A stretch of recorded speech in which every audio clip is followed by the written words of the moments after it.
The Flip Texas podcast. I'm your host Ben Nauman, and make sure y'all go ahead and give us a follow on YouTube. Flip Texas on YouTube. Make sure you go ahead and join the Facebook group as well. Today we have a couple, not just one special guest. We have a couple special guests. They are young, hungry, tearing up the entire real estate realm. Let's we're gonna try to get everyone in here today. We're good. We have Hunter and Kaleb.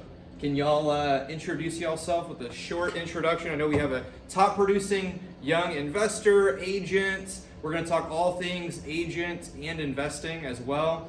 The market in 2022, what's going on, how they got started, some things that are going well for them, maybe some things that are even going bad for them, and things there's always things to work on. Already, yeah. So let's dive in here. How did y'all meet, and how did y'all get into real estate investing? Yeah, so Kaleb and I were very fortunate to meet each other fairly early on in our real estate careers. I was trying to network with agents and other investors trying to get started, and I reached out to an agent named Alina Thacker, who I've grown up with. I've known her for a long time. She was actually the mother of some of my childhood best friends, and said, "Hey, I know you're over at Keller Williams. Who's somebody that I absolutely have to meet?" And she sent me Caleb's number. We got sushi, and that was it. A couple months later, we got a few flips going on. Yeah. Okay, awesome. So I think that soon we realized that we were very like-minded. We had a lot of the same goals, maybe just different ideas about how to get there or reasons on why to get there. And we knew that despite the different reasonings, that our goals were still aligned and our whys were still aligned. And I think that meant a lot to us to be able to partner up on our first couple flips. Yeah. Okay, I love it. Yeah. So were you? Tell me about you though. You were in the agent realm for a little while before you got into investing, right? Well, yeah, I still am. So I got licensed in 2020 just to be a full-time realtor. I honestly didn't think about investing yet. I didn't think that I would do as good as I did as soon as I did. So year one, I did about 10, 12 deals, something like that, for 1.8 million in volume. And then year two is whenever I met Hunter, which was last year. And throughout the year, I took that 10 deals and flipped it to 45 deals for 12 million in volume instead of 1.8. Wow. So things grew pretty rapidly, and then in November I started bringing on agents officially to the team, grew the Monroe team, and Hunter was one of my first agents on the team. And we just kind of have been growing and going hard since then, and with the investing side of things, it was like, well, I should practice what I preach, you know what I mean? I should, if I'm telling everybody in the world that it's a great time to buy, why aren't I doing it too? Yeah. Okay, that makes sense. Yeah. Interesting. Yeah. It was really cool when we first sat down and started talking with each other. We both had such similar end games, where we saw ourselves being in 10, 15 years. Me with a passive income through multifamily or having my systems going through flips, and him building his team up and being a coach. We both had that passion for coaching. And that's kind of how Future started. Our group on Wednesday nights. Okay. We just talking about how we were both. He was mentoring people on his team, and I don't know if y'all seen any of my stuff. I get a lot of lunch and a lot of coffee, and like to teach up a lot of newer investors. Yeah, and so we were just talking about it. And we're like, that would be really awesome for us to be able to do that together.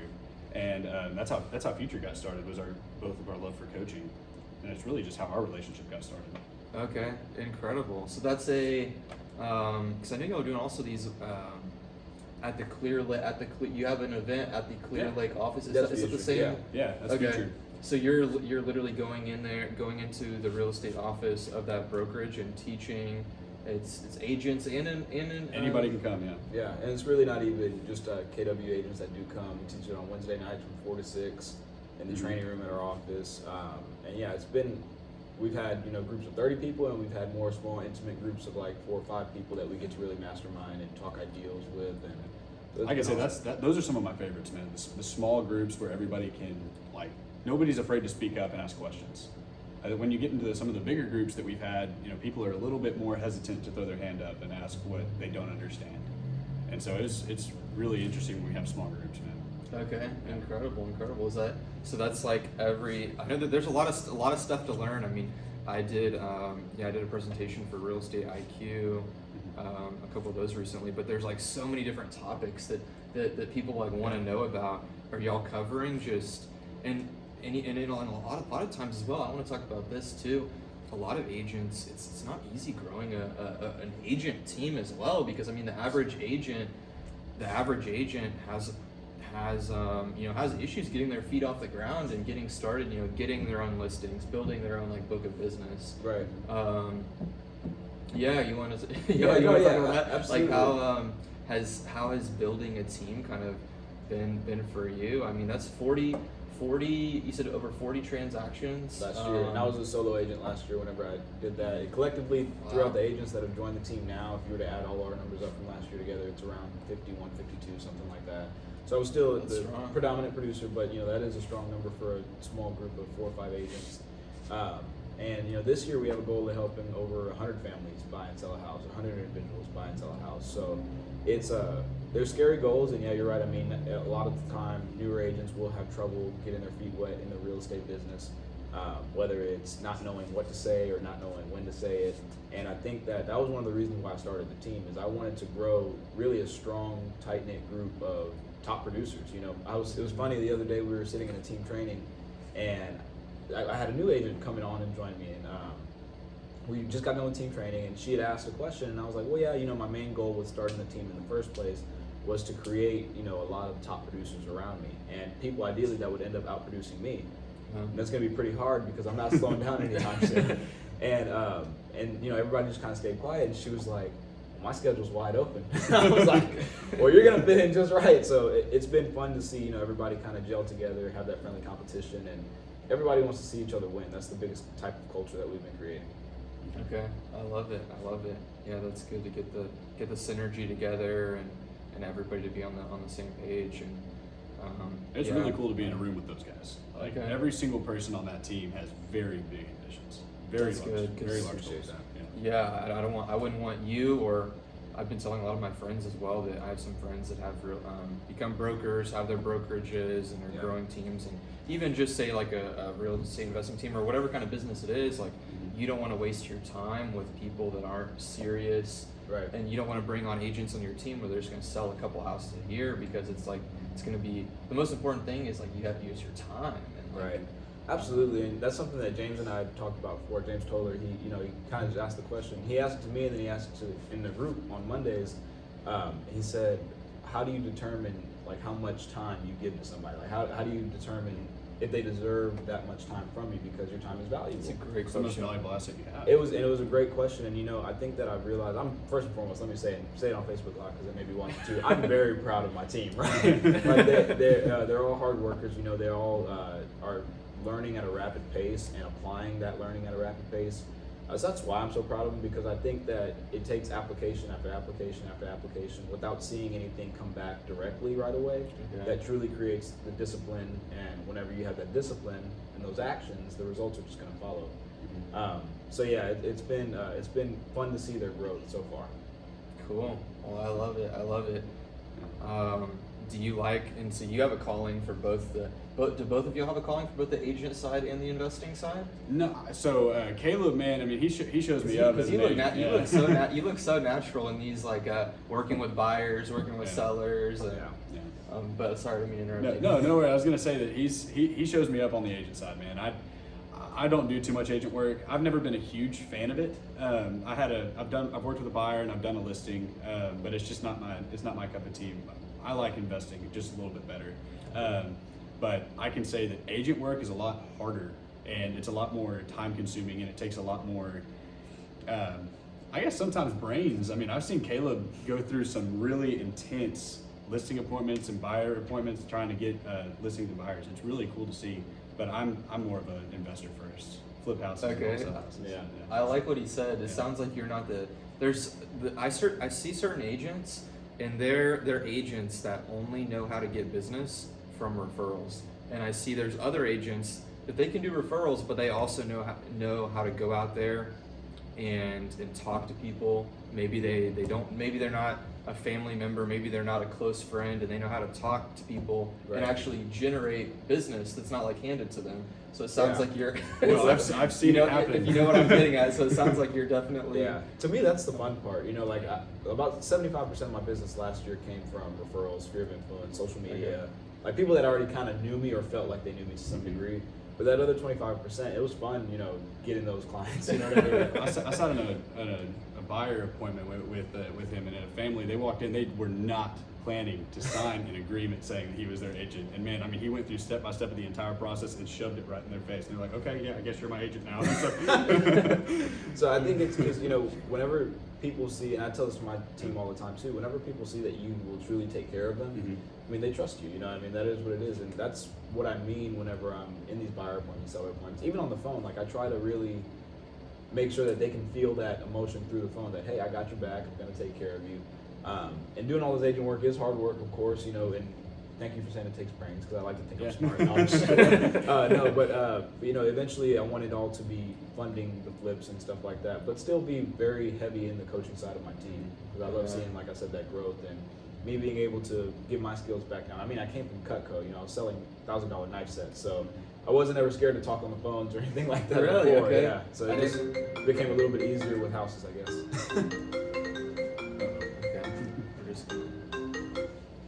Okay, we're good. Interesting. So tell the audience this. How old are both of you all, if you don't mind me asking? Yeah, we're both 21. 21. Yeah. Okay, wow. Most people would think that you, I guess a lot of people are probably, figuring out what they want to do with their lives at 21. Do I want to go to school? Do I not want to go to school? And you all both seem very serious and set on what you want to do, which I think is really a gift, and I think it really. We can't really take all the credit on that, though. I mean, we were very blessed to meet some of the top producing people in Houston very quickly. I mean, I met you maybe a couple months into investing, and James Toller, Cole Fulkerson, Chris Hadley. I mean, some of the biggest guys in our area really, and they really poured into us and gave us a lot of insight on the investing side, at least. Yeah. And so I mean, we had it a lot easier, man. We had it a lot easier than most people did. Okay. Awesome. Now we took that and ran with it. Yeah, that's very true. We didn't just take the advice with a grain of salt. We definitely took the advice head on and did everything that we could with it. And you say that in the investing side, same thing with me on the realtor side. Ozzy Ramirez, Troy Chase, those are two guys that I met whenever I was a new baby agent and leaned on and was like, hey, I need help. How do you do this? How do you do that? And to this day, they'll still answer questions for me and things like that. Among many other great team leaders and top producing agents that I talk to and lean on, those are just two of the first. And I will say, what comes with that is having the ability to ask. I heard this quote one time: if you ask a question, you're a fool for a second. If you don't ask, you're a fool for a lifetime. And that was something that really resonated with me very early on. So I think it's safe to say Kaleb and I both aren't shy with stuff we don't know. We really enjoy learning and growing, and I think that's something that's going to at least serve us long term. I think so. I think that showing that vulnerability and hey, like I don't know, but I can get the answer for you. The confidence that I can get the answer for you is what means more than not knowing the answer right away. Okay. So you as a 21-year-old, incredible, thriving real estate agent such as yourself, always continuing to learn. So sometimes when other people, it sounds like, might be embarrassed about if like a buyer or seller asks you a question you don't know, you're telling them like, hey, you would tell other agents, hey, don't be worried, but like just tell them, hey, listen, this is what I do know. Let me check on this, or let me. Yeah, I mean, like you mean when like an agent comes to me with a question? Say like a client asks you a question or you're not really sure about, right? Is that what you're kind of? Yeah, I mean, in either scenario, like if I had an agent come to me and say, hey, what have you done in this scenario? And I haven't had that scenario personally happen before, which is very rare because, I mean, with the amount of deals that I've done in a short period of time, I've learned a lot by force. And it's been a great experience learning that way, though, because you pick up on things a lot quicker. And I learned a lot better hands-on. But whenever an agent on my team comes to me with a question, I'm like, hey, I don't know, but let me talk to my friend over here because I know they do a lot of farm and land deals and things like that. But same thing with clients, letting them know up front that I'm going to take care of you, and then kind of building that rapport and that trust, and it's all genuine, and they can feel that it's genuine. So I think that they know that I still got their back if I don't have the answer to one of their questions right away, or they know that I'll get the answer eventually at some point. Yeah.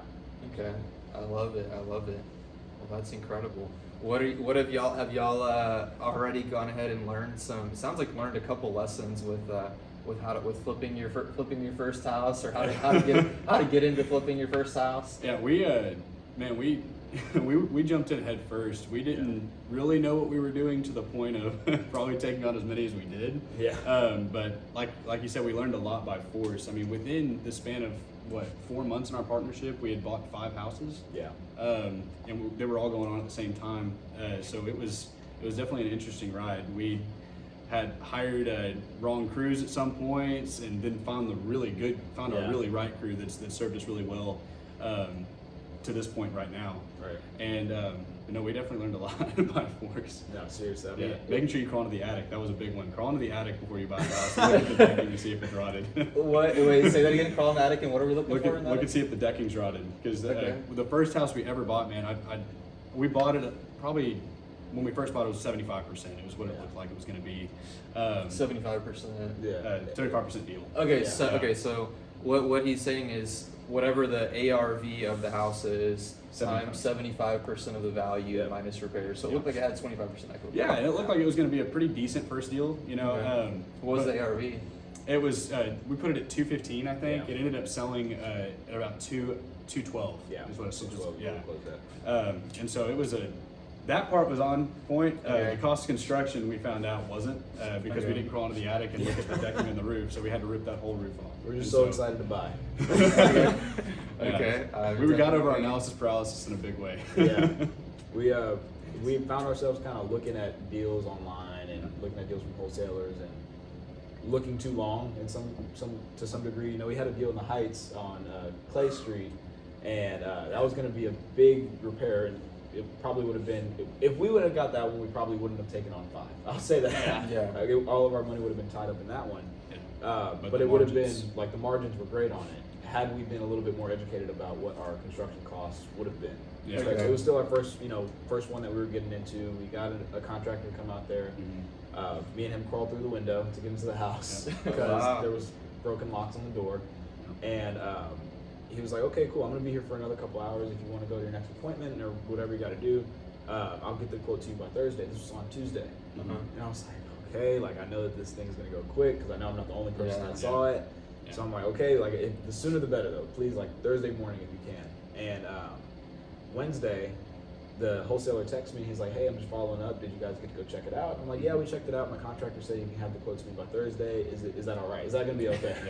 So you're trying to not lock it up until you wait on the contract. Well, we didn't know what it was. Until gonna you be. wait on Yeah. the contractor to see. Yeah, that's a tough thing. It's tough, yeah. You can't do Because that. a contract, you Can't can't do it. really do that. Cannot do that. I find that you can't do that until Yeah. you're No, marketing. you definitely can. And with our experience now, we're able to walk into a house and say, okay, it's going to be $35,000-$40,000. Back then, we had no idea. It could have been $300,000, and we wouldn't have known.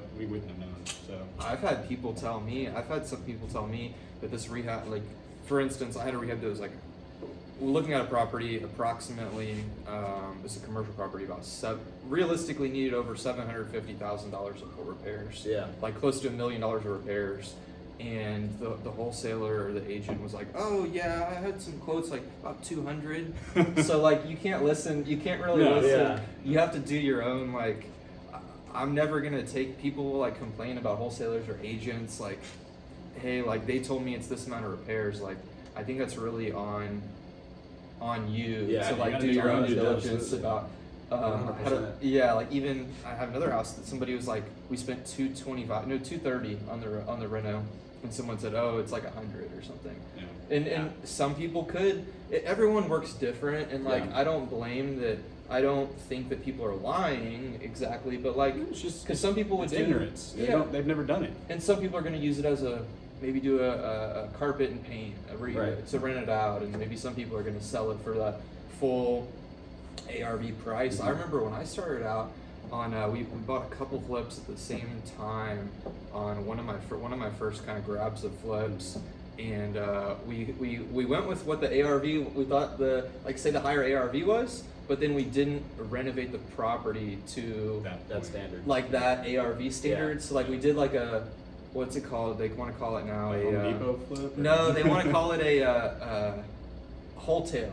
Okay. So we were like, oh, we're Yeah. gonna we ran an ARV of like a full renovation, but then we only did like a whole tail, so it kind of Cleaned like up, messed yeah. up the Yeah. margin a little bit. Yeah. That makes sense. Yeah, we've had a lot of ours have come from just relationships and other realtors and wholesalers, thankfully, and a couple of them have been carpet and paint type of jobs. We have one in Cleveland going on right now. It's supposed to close now in March. Hopefully. Yeah, it's going to close in March. We had to push back just some buyer approval stuff, but it should be all worked out. And that one, I mean, we literally went in there and painted the walls, and that was it. Yeah, I got the smoke smell out. Yeah, Dang. painted the walls and got the smoke smell out. That's Yeah. for sure. Yeah. Wow. That was a good little deal. I like those wholesale ones, man. Just clean it up and list it. Really? Yeah. Okay. Yeah. Yeah, I'm not doing too many of those right now, but that's Yeah. cool. So y'all think that there's buyers and sellers in Cleveland? Oh, absolutely. It took a little bit longer than just like your average Pasadena flip. It's going to go in 2 seconds on the market. You know what I mean? Yeah. But there was definitely consistent It showings. was what, 30 days? 30 days on Wasn't- market, and that was wasn't it. bad. So Yeah, but we were in and out of that pretty quick. 'Cause, I mean, we closed on it, construction for 3-4 days, Yeah. and then listed it. So I mean, it's not literally like 3 or 4 days. Wow. I mean, like I said, we came in, painted, cleaned, Yeah. bombed the house, got all the smoke smell out, and that was it. yeah. Okay. Yeah, but I like Cleveland a lot. That's where I do a lot of my wholesale deals. Really? I Cleveland? actually want to go back to what you were saying earlier about wholesalers really not knowing the cost of construction and stuff like that. Okay. I think that flippers are better wholesalers and wholesalers are better flippers. If you're doing both, it makes you better at the other. That's something that I was actually talking with James Tuller about a couple days ago when we Okay. had dinner. And I did about, I don't know, maybe 5 or 6 wholesales last month. Nothing crazy, but I bought 5 You deals. did 5 or 6 wholesale deals last month. Mhm. Really? You sold 5 wholesale deals in one month, as well as just yourself. Yes. Yeah. Dude, that's really good. Why? I mean, there's a lot. Nothing crazy. There's a lot of people doing a lot Yeah. more than that, you know. But that's But really, still, that's but great. that's That's really a good good one, for like yeah. one person, because people can have like Teams. teams, and they're not doing that. Well, I work with a lot of other people that help me out, and I help them out, adding value to each other. But I was just talking to James about how I did that, and I think I bought, about 5 last month too. So I was doing both of them, and I was able to sell my wholesale deals with quotes and knowing what my contractor would charge if it was my flip. And I sold actually, I think 2 of them to James. So Okay. it was something that we were talking about, how when you flip houses, it makes you a better wholesaler. And I think that's something to really think about when you're getting into this industry, is dabbling in a little bit of everything to understand all sides of the argument and all sides of the negotiations. Yeah, and I think you have to even try being a realtor, try being Yeah. flipping houses or wholesaling to even know which one you like the best too. Absolutely. Yeah, for me, it's like, I love the realtor side so much because I just truly love helping people. You know what I mean? That's like one of my things is Hunter mentioned earlier, we both have like a passion for coaching. And the way I see it with buyers and sellers that I work with, I'm kind of coaching them too, Yeah. And obviously, it's kind of like the vehicle to fund your future. You know what I mean? Okay. It's like seeing where I can take this from here. Obviously, I want to grow this team and be able to expand it to the point where I can step out of as active production. I'll probably still, be producing, Yeah. but just as active as I've been. You know what I mean? I closed 8 houses last month, and I was feeling it. You know what I mean? Yeah. So You did eight houses like on the realtor side. yeah. Man, That's people insane. need to tune in. They need to listen up. So I had 8 last month, 6 this month, and now my team is starting to like get all their clients rolling. AJ and Alex both had one last month. Now they have another one pending. It's really cool to see all their photos. No, all their so now clothes, they're yeah, starting clothes, to, yeah. exactly. So, like I said, I mean, I like the coaching aspect, but at the same time, I chose the realtor side because of that.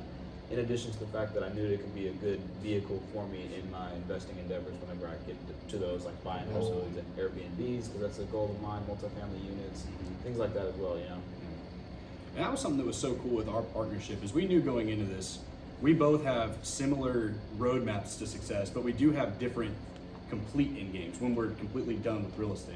Okay. And so when we got into this, we knew Kaleb and I are eventually going to split, but it's going to be at the point where we both feel like we're both viable Okay. in real estate by ourselves. Because when we both got into this, we had no idea what we were doing at all. And so Well, you have to start somewhere. I mean, yeah. So with him, we have one left together that's not listed, That's or that's not not under listed, yeah. contract. Yeah. And so I right now have, I'm currently in 9 flips. Kaleb right now is currently in. Did you say 14 closes in the past 2 months? Yeah. So you're doing 14 flips right now. You're age 21. No. Realtor. 14 flips. No, yeah. So myself, Realtor, I which mean, is just as awesome. something way I- cooler. something I've always tried to do is keep like 30 clients ahead of me at all times.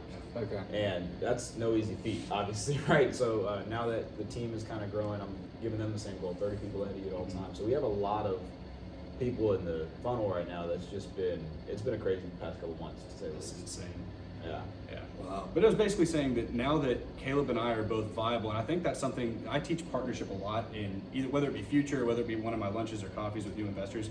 Partnering is an excellent way to get started in this. Okay. Even if it's a short, 1 year partnership.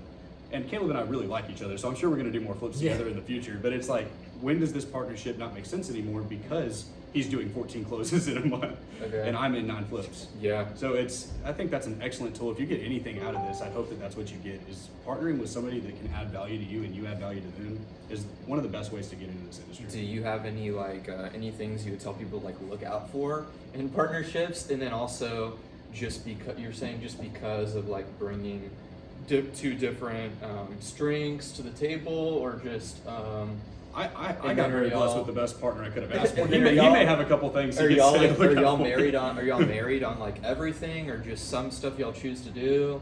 In the beginning, it was Yeah, on the beginning it was everything. Now it's just kind of like different projects if we wanted going on them with each other. Yeah, just enjoying working together. Yeah, That's good. I think it's important, like Hunter said, to find somebody that you can add value to, and you know they can add value to you as well. You know what I mean? Whenever we first got started, I had absolutely kind of like now no time Yeah. to be on site or go check out the flips or anything like that. And I So- had all the time in the world. right. So that little piece of value, in addition to some other things, just As in, what the other things is no money. just okay. in addition to those things, I mean, being able to really lean on each other and have confidence in each other and communicate in the best way possible. But that's going to be the biggest thing. I think you said anything to watch out in partnerships is not with us really, but just I've seen other partnerships fall apart just because of lapses in communication. And as long as you're constantly keeping each other updated and holding each other accountable, everything should be fine. Yeah, and holding each other accountable is a big thing too, because going over the course of a flip, it can be 3 or 4 months with one deal. A lot of times things get lackadaisical in those times. Say something's moving along really good, but you're not permitting your job because there's something that you think you can get away with. That's happened to me before. It's happening to me currently, actually. So making sure that you're holding each other accountable to make sure you're taking the proper steps towards success is a big one. Okay. Yeah. We didn't really have to experience that together, but Yeah, and we probably might not have time to go on for hours about the whole Yeah, permits and yeah. everything, but we could touch on that. I mean, I have my thoughts. I think that I can tell from the beginning. Well, I actually, one of my lenders here in Houston, he actually buys a lot of properties himself. It's actually not James. Really? He's from another country. He has a very cool guy, but he's bought over hundreds of properties here in the Houston area, and he's never been red tagged before. yeah. And other than if I didn't hear that story from him, if I hadn't heard that story from him, I would say if you're an investor saying you do a ton of deals and you've never been red tagged before, I would say you don't do a lot of Yeah, business. you're not doing enough. Like Yeah. you don't like you're probably lying. Like you probably don't do a lot of business, because all investors will say, "Oh, I haven't gotten red tagged, and no, I never pull permits and stuff like that." It's hard to make money. In my opinion, it's going to be tough because the biggest thing we said is time. So when you're flipping houses, the biggest thing is how quick are you turning it? How Right. quick are you turning it? And it's hard to make money if you're pulling permits on every single permit on every single job, Yeah. because the time. And Yeah. then they have to come. Basically, you have to get a lot of these houses, depending on how much work you're doing.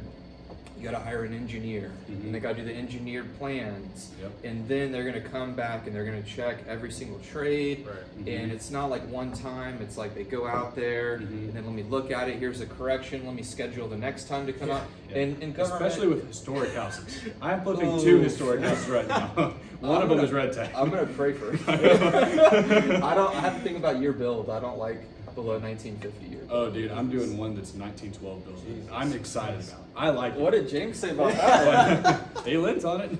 In Galveston or what? No, it's an Humble. Oh, that's Yeah, the one. I'm partnered with Chris Lowe on that one. It's a real good one, dude. I'm excited about it. It's all original too. Everything's original. Wow, that's Yeah. crazy. Yeah, I posted a video of it on my Facebook. I need to go look at it. So after this red tag experience, have you changed your views on like if you're gonna pull the permits always or Exterior, I gave specific instructions to pull permits on exterior on that one. And Okay. there was a couple of lapses in judgment there, but Okay. it happens. Things happen. Yep, things do happen, and anything you can do right now, I mean, to just keep it going, like, you know. It's, get the contractors out there at night. That's interesting. Just joking, guys. Hey, it's an option. Kind of. The weekends. Yeah. Cool. Yeah, and there's things that are easier to pull permits for, like foundations, like foundation or AC's like an easy permit. Yeah. But there's other things where it's like, oof. I'd rather not. Do I want to extend this another 3 weeks? What are they going to say about my electrical, or what are they going to say about Yeah. this floor, this or that? And Yeah. I hope they don't come over when I got my pants down and Yeah. the walls are all ripped out. Yeah. But anyways, so I know y'all have given a couple tips to people in regards to partnerships, flipping. Any kind of any other thoughts, tips and tricks to maybe new agents out there that are in the business, and maybe they think they're working hard right now, but maybe they're only getting a listing every other month. Yeah. Do you have any like tips for them, or Join maybe the they're Monroe team. or maybe they're an investor and they're only getting, and they're like, dude, you did 5 close, because I was like, holy cow, you did 5 last month just yourself with no team. Any advice for the realtor first, and then the investor that's maybe the investor that's doing a deal every other month, and they want to up their volume. I think it's something that I try to preach to all of my agents that come on the team, because a lot of the agents that are on my team are fairly new. I think Alex is probably the most seasoned. She was even a licensed assistant for 2 years before she eventually started doing her own business and then eventually joined the team. Is really just you have to know your why you're even doing it, right? I mean, because it's going to be such an important driving force. If you kind of just get out of bed in the morning and drag yourself to the office just because it's like, oh well, yeah, this is fun. I like being with the other agents in the office. I like posting houses on Instagram or whatever you're kind of getting into it for. Like, there has to be a deeper, I think, meaning to it. And that's not to say that you just paying the bills isn't a deeper meaning. That could be your deep meaning, but you have to understand why that's such an important factor to you, I think. And a lot of people out there, you're right, do think that they're working hard because it's a crazy market that we're in. I made 2 calls today. Yeah, I mean, I think that something else I talk to my agents about is that, for 2 years is the time span that I was making 2 hours of calls a day and going out to every builder that I can find and introducing myself, and going to every lender that I can find and introducing myself, posting every single day, probably getting annoying to a lot of people on Facebook and Instagram. And then is when I started seeing like referrals come in like crazy, is when I started seeing people DM me and say, hey, I'm looking to buy a house, I'm looking to sell a house, to the point where it's like now I can hardly find 2 hours in the day to make calls for that amount of time. So it takes a lot of hustle and making sure that you're getting yourself out there. You can't be a secret agent. You have to. I love that quote so much. You really do have to put your face out there and not worry about looking ridiculous. I mean, that's the biggest thing. Is what looks more ridiculous, you putting a crazy post online or not paying your bills. That right there, I remember you took off your jacket, slammed it on the ground in one of your listing tours right there, and you went into your team training. I think I was still on the team at this point. You walked in and was like, don't be afraid of looking ridiculous on your videos. Yeah, seriously. It caught everybody's attention, man. Yeah. And just putting yourself out there, that's the biggest thing, especially as a new agent. I think a lot of people hesitate to put themselves out there because they feel like they don't know anything. Mm-hmm. Well, you went through, 98 hours of classes and took a national test and a state test and got your license. You got a background check too. You know a lot more than your followers do. You know what earnest money is. Your followers don't. So educate them about that. And it's the little things. Okay, I love that. And then incredible. What about for you with the investors? Maybe they're only doing a deal every other month, and people are telling them, hey man, this market, it's really tough. Like we speak to realtors all the time. Like no, it's a really tough market. There aren't that many deals out there. That's just not true. What I'm do you so what do sick you of think? people saying there's no deals out there, man. Yeah, so my advice to somebody either just getting started or that's not doing too much right now is really find a mentor. Find somebody that's gonna hold you accountable when you're really getting rolling. I remember, my mentor, a lot of people's mentor was James Toller, and he's kind of the guy that really showed me how to get rolling. You're foreshadowing him coming on the podcast. Oh yeah.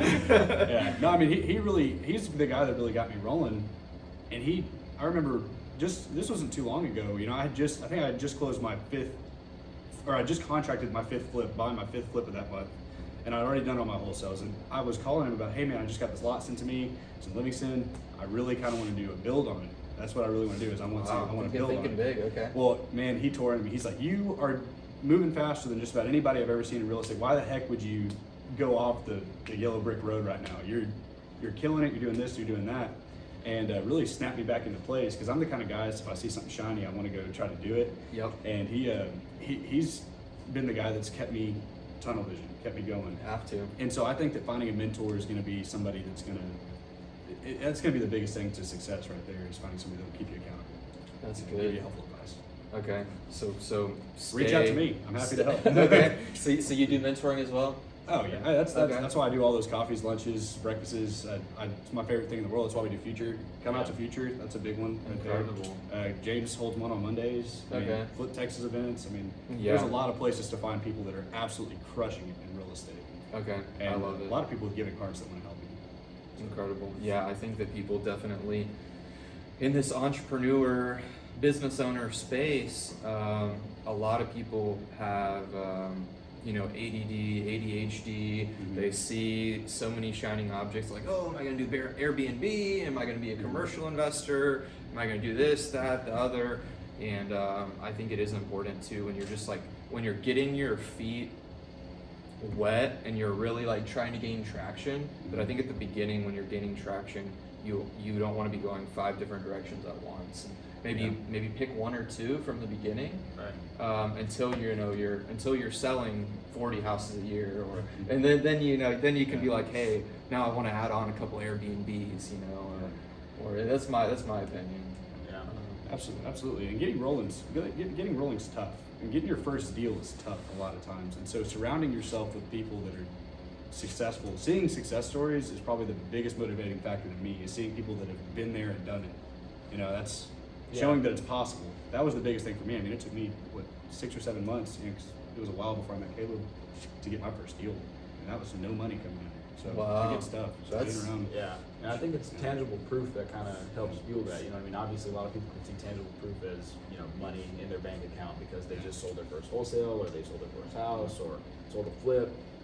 But I think that seeing those success stories was kind of like our tangible proof because it kept us going to say, okay, well these guys can do it too, so can we. Just because we hadn't found that deal yet doesn't mean we won't. Right, exactly. And like I said, we were scouring for a while before we ever committed to something, and then whenever we committed to something, we're just like, well, let's commit to this one and this one and this one. It gets dangerous, right? But at some point, I think you got to bite the bullet and find.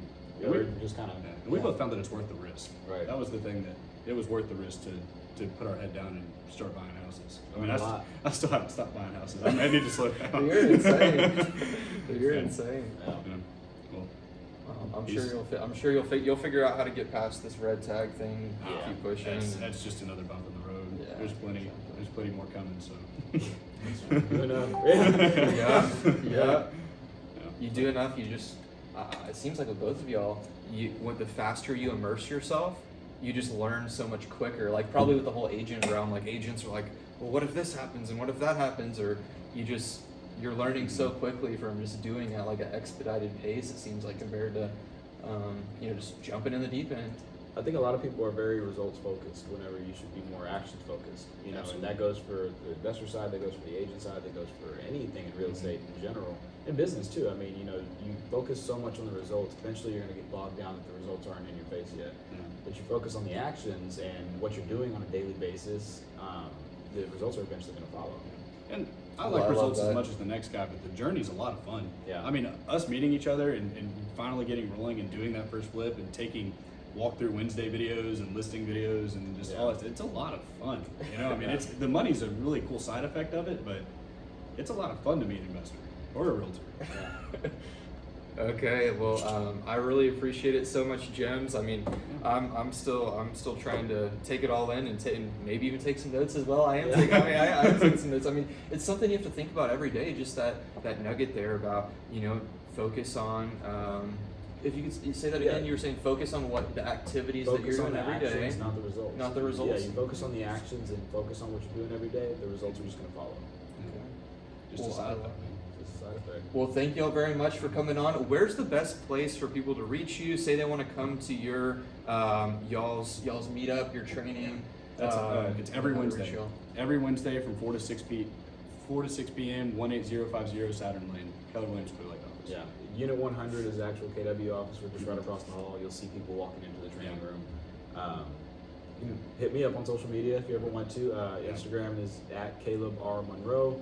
You can find me on Facebook, Kaleb Richard Monroe, and let's connect. Yeah, mine's just Hunter Malek on both. So Okay. Yeah. All right. Well, appreciate both of y'all for coming on. Appreciate you. Thank y'all very much. Make sure to go ahead and join the Flip Texas Facebook group.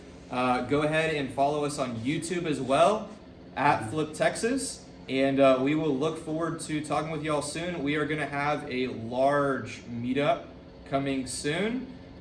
We haven't done a meetup in a while, and we are going to have a blowout meetup here coming soon, as well as a couple trainings. So appreciate y'all, and thank y'all so much. Talk to y'all soon.